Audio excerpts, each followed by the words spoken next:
Assalamualaikum warahmatullahi wabarakatuh. Hai anak-anak, selamat pagi. Ketemu lagi dengan Pak Sidik di pembelajaran dari rumah. Meskipun dari rumah, kita harus tetap semangat. Nah, anak-anak, sebelum kita mulai pembelajaran pada pagi hari ini, terlebih dahulu marilah kita berdoa bersama-sama. Berdoa mulai. A'udzu billahi minasyaitonir rajim. Bismillahirrahmanirrahim. Raditu billahi rabba wa bil islami dina wa bi Muhammadin nabiyya wa rasulah. Rabbi zidni ilma warzuqni fahma. Amin. Nah, anak-anak, hari ini kita akan belajar mata pelajaran SKI atau Sejarah Kebudayaan Islam. Nah, kemarin kita sudah belajar SKI, tapi sekarang kita belajar SKI lagi karena materinya cukup banyak, maka kita harus mengejar materi. Nah, hari ini kita akan berlanjut ke bab 2, yaitu tentang pencaharian masyarakat Arab dulu sebelum Islam datang di Arab. Nah, seperti apa? Mari langsung kita simak berikut ini. Nah, anak-anak, di Arab itu terkenal dengan dua tempat sucinya, yaitu Masjidil Haram atau kita sering sebut Ka'bah. Kemudian ada juga Masjid Nabawi yang ada di Madinah. Masyarakat Arab sendiri itu hidupnya bersuku-suku. Nah, dulu masyarakat Arab itu terdiri dari 3 suku bangsa, yaitu yang pertama suku Arab kuno atau yang sering disebut dengan Arabian, kemudian suku Arab asli yang disebut dengan A'ribah, kemudian yang ketiga adalah suku Arab pendatang yang disebut dengan Musta'ribah. Suku Arab kuno atau Arabian atau sering disebut juga Al-Badi'ah merupakan bangsa Arab yang telah musnah. Nah, suku ini dulu mendiami Mesopotamia. Tetapi karena serangan Raja Namrud dari Babilonia, maka suku ini berpencar dan berpisah ke berbagai daerah. Kemudian berpecah menjadi beberapa suku, yaitu suku Aad, Samud, Ghassan, Jad, Tas, Judais, dan Jumhur pertama. Yang kedua, asal-usul bangsa Arab.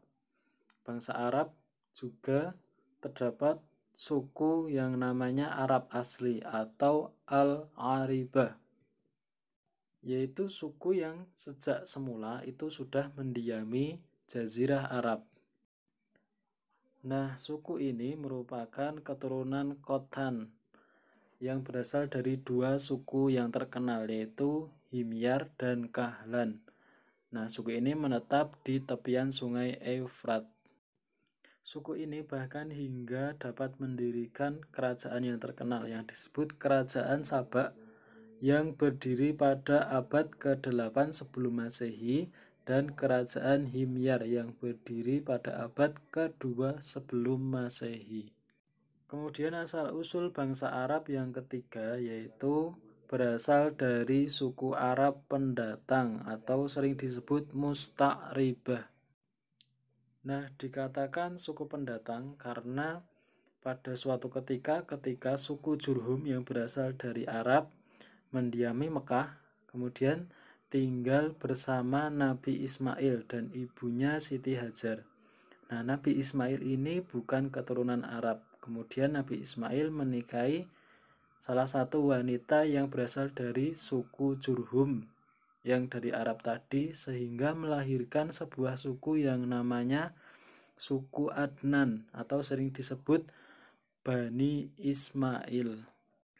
Nah, dari suku Adnan ini menghasilkan keturunan 4 suku, yaitu suku Mudhar, suku Ammar, suku Usyad, dan suku Rabi'ah. Nah, dari suku Ammar yang kedua inilah kemudian menurunkan suku Quraisy, yang mana di suku Quraisy ini merupakan suku lahirnya Nabi Muhammad SAW. Nah, anak-anak, bangsa Arab merupakan bangsa yang hidup berpindah-pindah atau nomaden. Berpindahnya ini mengikuti tumbuhnya padang rumput sebagai pakan ternak masyarakatnya. Kemudian bangsa Arab ini berdasarkan wilayahnya atau teritorialnya ini, Jazirah Arab dibagi menjadi dua, yaitu penduduk perkotaan yang sering disebut dengan Al-Hadhrah yang tinggal di kota, yaitu kota Mekah dan Madinah, dengan mata pencaharian perdagangan atau perniagaan. Kemudian yang kedua, penduduk pedalaman yang hidupnya berpindah-pindah dan tidak memiliki perkampungan, dengan mata pencaharian beternak seperti unta dan domba. Nah, anak-anak, kalau tadi kita sudah mempelajari asal-usul bangsa Arab, sekarang mari kita lihat letak dan kondisi alam masyarakat Arab sebelum Islam datang. Berikut ini. Kondisi alam Jazirah Arab. Sebelumnya kita jalan-jalan dulu yuk ke Arab.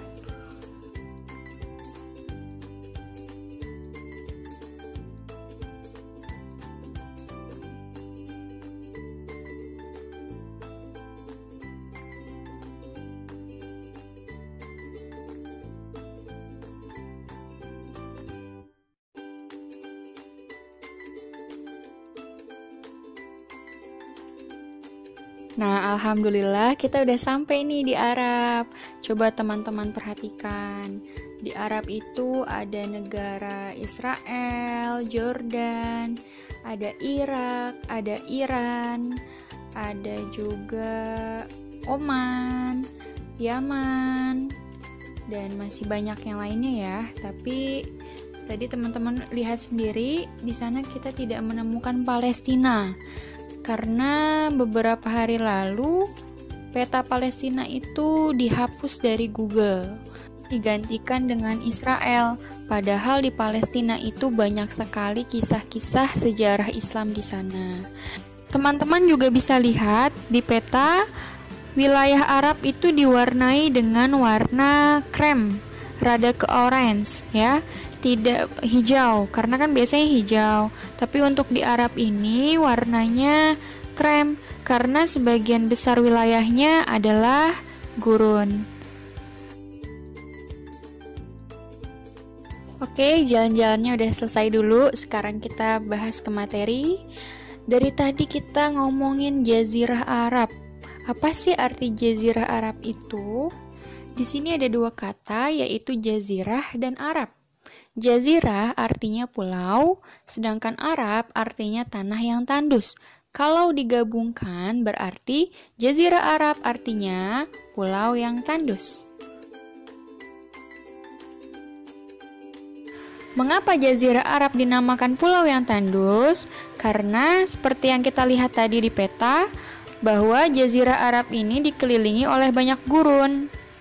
Dan di Jazirah Arab itu jarang sekali terjadi hujan, makanya dinamakan pulau yang tandus. Walaupun dinamakan pulau yang tandus, tapi di Jazirah Arab ini ada juga daerah-daerah yang subur, walaupun wilayahnya tidak luas, yaitu Yaman dan Yasrib, atau sekarang kerap disebut dengan kota Madinah. Di bagian barat Jazirah Arab terdapat Laut Merah, Gurun Sinai, kota Makkah, dan kota Madinah.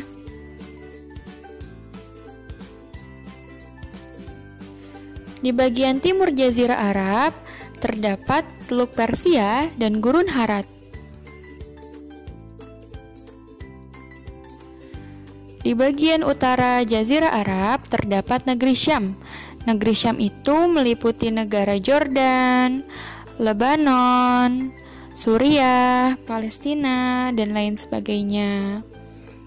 Dan juga terdapat Gurun An-Naf'ud, yang mana sering sekali disebut juga Sahara Langit, karena pasir yang terdapat di gurun ini sangat lembut. Dan yang terakhir, di bagian selatan Jazirah Arab terdapat Laut Arab.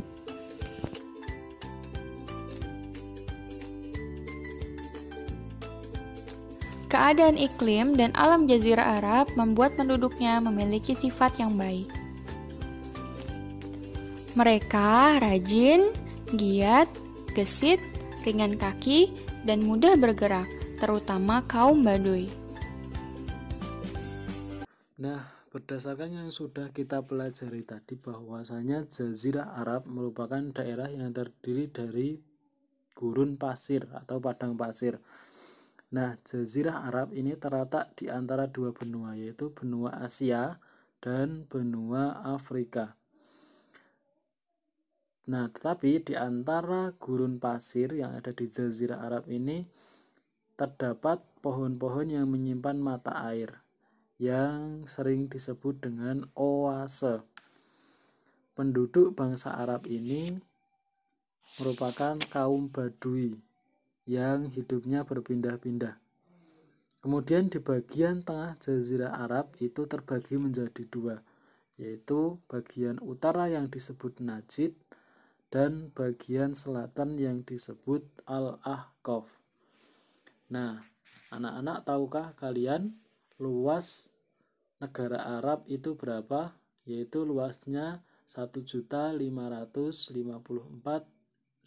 km persegi.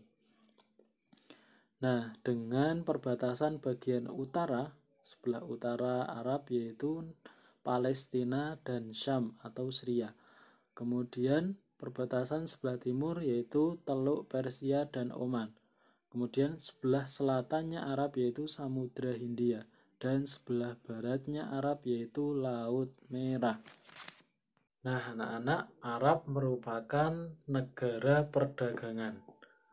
Nah, berikut merupakan daerah penting yang memiliki hubungan perdagangan dengan negara Arab. Pertama adalah Syam atau Syria yang terletak di sebelah utara negara Arab yang meliputi negara Palestina, Yordania, dan Suriah. Kemudian negara penting yang kedua adalah Bahrain dan Persia, yaitu terletak di sebelah timur negara Arab yang meliputi negaranya Irak, Iran, dan Kuwait. Kemudian perdagangannya adalah perdagangan mutiara. Yang ketiga, negara yang memiliki hubungan perdagangan dengan Arab yaitu Sundan dan Habsyi atau Ethiopia yang terletak di sebelah selatan negara Arab. Barang yang diperjualbelikan adalah rempah-rempah. Kemudian yang terakhir adalah negara Yaman dan Oman yang terletak di selatan negara Arab. Sedangkan barang yang diperjualbelikan adalah minyak wangi, kain sutra, barang logam, dan kulit. Nah, anak-anak, Nabi Muhammad itu lahir di negara Arab. Nah, berikut beberapa kota di Arab yang mempunyai kaitan dengan sejarah Rasulullah SAW. Di antaranya yang pertama adalah Mekah. Nah, Mekah ini adalah kota di mana tempat kelahiran Nabi Muhammad SAW.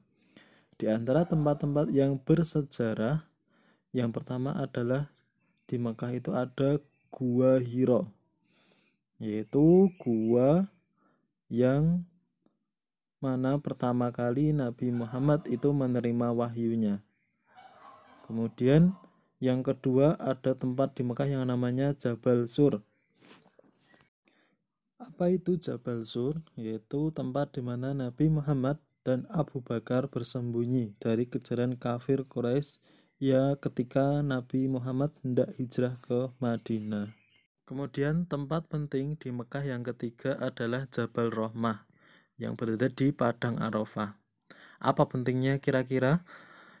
Nah, Jabal Rahmah ini merupakan tempat Allah mempertemukan Nabi Adam dan Dewi Hawa ketika dulu turun di bumi. Nah, bertemunya itu pertama kali di Jabal Rahmah. Oke, berlanjut ke kota kedua yang penting di negara Arab. Nah, yaitu kota Madinah. Nah, kota Madinah ini awalnya sebutannya adalah Yastrib. Kemudian diganti menjadi Madinatul Munawwaroh, atau yang artinya kota yang disinari atau kota yang bercahaya. Nah, di Madinah ini ada beberapa tempat bersejarah. Di antaranya yang pertama ada Masjid Nabawi yang sudah kita lihat tadi. Nah, di Masjid Nabawi ini terdapat makam Nabi Muhammad dan dua sahabatnya, yaitu Abu Bakar dan Umar bin Khattab. Kemudian di Madinah, tempat yang kedua yang penting adalah Jabal Uhud. Nah, kira-kira ada apa di Jabal Uhud? Yaitu di sana pernah terjadi peperangan antara kaum muslimin dengan kaum kafir Mekah. Yang ketiga, di Madinah ada Masjid Quba. Apa itu Masjid Quba? Yaitu masjid yang pertama kali didirikan Rasulullah ketika setelah berhijrah ke Madinah.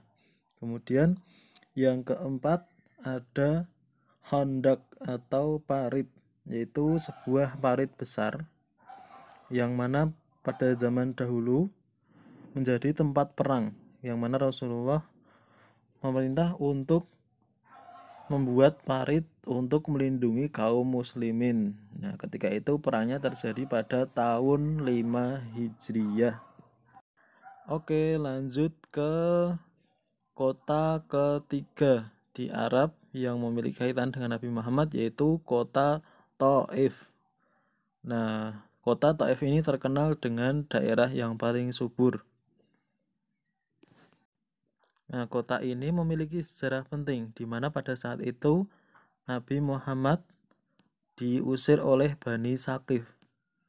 Nah, beliau dicemooh, dikejar-kejar, sampai dilempari batu, tetapi Nabi Muhammad ini tetap sabar dan tawakal kepada Allah. Lanjut ke kota keempat yang penting di Arab, yaitu Mina. Nah, di Mina ini dulunya terjadi peristiwa Nabi Ibrahim yang mendapat perintah oleh Allah untuk menyembelih putranya sendiri, yaitu Nabi Ismail. Nah, sehingga sampai saat ini dikenal dengan Hari Raya Kurban. Nah, di Mina ini juga menjadi tempat untuk melontarkan jumrah ketika orang-orang melaksanakan ibadah haji, yaitu pada tanggal 10, 11, 12, dan 13 Dzulhijjah tepatnya. Kemudian kota kelima yang penting di Arab yaitu Arafah. Apa itu Arafah? Arafah itu berupa padang pasir, daerah yang berupa padang pasir yang berada di utara kota Mekah. Nah, padang Arafah ini merupakan tempat melakukan wukuf bagi para jamaah haji.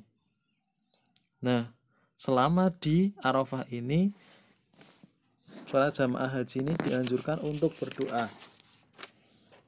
Karena ketika kita di padang Arafah dan berdoa, maka doa kita akan dikabulkan oleh Allah Subhanahu wa taala. Nah, di padang Arafah ini dulunya menjadi tempat Nabi Muhammad SAW berdoa ketika melaksanakan haji wada atau haji terakhirnya. Sehingga sampai saat ini disyariatkan untuk wukuf di padang Arafah dan berdoa. Nah, anak-anak, itu tadi materi kita hari ini tentang mata pencaharian masyarakat Arab sebelum datangnya Islam. Nah, sebelum Pak Sidik akhiri, nanti anak-anak untuk mengerjakan LKS SKI halaman 21, yaitu tentang latihan soal. Sekian dari Pak Sidik, kurang lebihnya mohon maaf. Assalamualaikum warahmatullahi wabarakatuh.